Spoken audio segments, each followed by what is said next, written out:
আ আপনি কি কাজ করেন চাচা? এই যে লন্ডনে ১৭ বছর আছেন, কি কাজ করেছেন? কোন কাজ কি করেছেন? নাকি বেকার? সরকারের ভাতা খেয়েছেন ঘরে বসে, বসে? বেকার আপনি? তা আমরা তো জানি আপনি বেকার। কোনো কাজ-কাম আপনার নাই। কারণ আপনার সেই শিক্ষাটি নাই যে লন্ডনে আপনি কাজ করতে পারেন। তো লন্ডনে এত শিক্ষা ব্যবস্থাও ফ্রি ছিল, তারপরে আপনি শিক্ষিত হন নাই, হতে চান নাই, ভাবছেন কি দরকার শিক্ষা নিয়া বাইরে ভাই আমি তো বাংলাদেশ একসময় দখল কইরেই ফেলবো। শিক্ষা আসলে দরকার ছিল চাচা।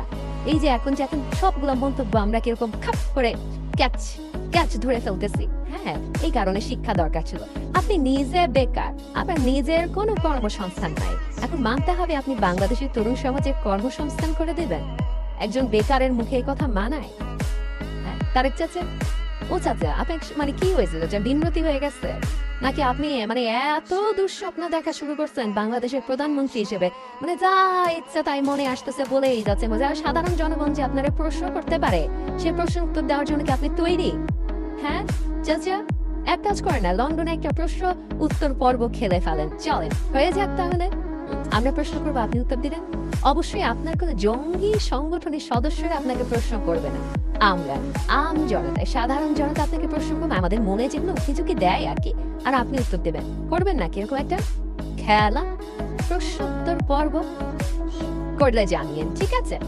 আমরা এটা ধারণ করে বিশ্বে ছড়িয়ে দিই যে একটা ব্যক্তি যার কোনো নিজের কর্মসংস্থান নাই, যে হচ্ছে জন্ম থেকে এখন পর্যন্ত একজন বেকার মানুষ, যার চাকরি করার নিম্নতম অভিজ্ঞতা নাই, যে জীবনে একদিনের জন্য চাকরি করে নাই, কোনো কর্মসংস্থানের সাথে যুক্ত হয় নাই, সে নাকি তরুণদের কর্মসংস্থান করবে। এখন তরুণরা আপনারা বলবে কি, চাচা আপনি নিজে আগে কাজ করেন না। হ্যাঁ, কারণ আপনাদের দলের হচ্ছে বেশিরভাগই হচ্ছে যে জঙ্গি দেখেন না রাস্তায় বকাটে রাত সজাগ থেকে নাচ করে, হিন্দি গান, ভারত বিদেশে কিন্তু হিন্দি গান ছেড়ে ছেড়ে নাচে। হ্যাঁ, তো সেই সব মানুষ কি আর কর্মসংস্থান পছন্দ করবে? তারা তো সোজা আপনি শিখিয়েছেন না চান্দা তোলা, তারা এই সোজা পদ্ধতিতে আয় করতে পছন্দ করে, কাজ টাজ তারা পছন্দ করে না। আর শিক্ষাগত কোনো যোগ্যতা তো নাই, কাজ কেমনে দিবেন? মানে অশিক্ষিতদের মাস্টার হবেন আপনি, গুরু? হ্যাঁ, কিভাবে অশিক্ষিত থেকেও কর্মসংস্থানে চাকরি পাওয়া যায় এই ব্যবস্থা করবেন। আগে শিক্ষিত হতে বলো, কর্মসংস্থানটা আরো পরের ব্যাপার। আপনার নিজের দেখেন সব দিকে সমস্যা। শিক্ষার কথা যদি বলতে চাই তাহলে হচ্ছে আপনি নিজেই তো শিক্ষিত না, আপনি আবার শিক্ষার আলো কেমনে ছড়াবেন?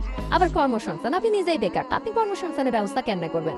হ্যাঁ, এগুলো সমস্যা হয়ে যায় চাচা, একটু নিজের সমস্যাগুলো সমাধান করে ফেলেন না রে ভাই। আচ্ছা ঠিক আছে, বুঝলাম যে আপনি আসলে লন্ডনে কোনো চাকরি বাকরি পাবেনই না, এক কাজ করেন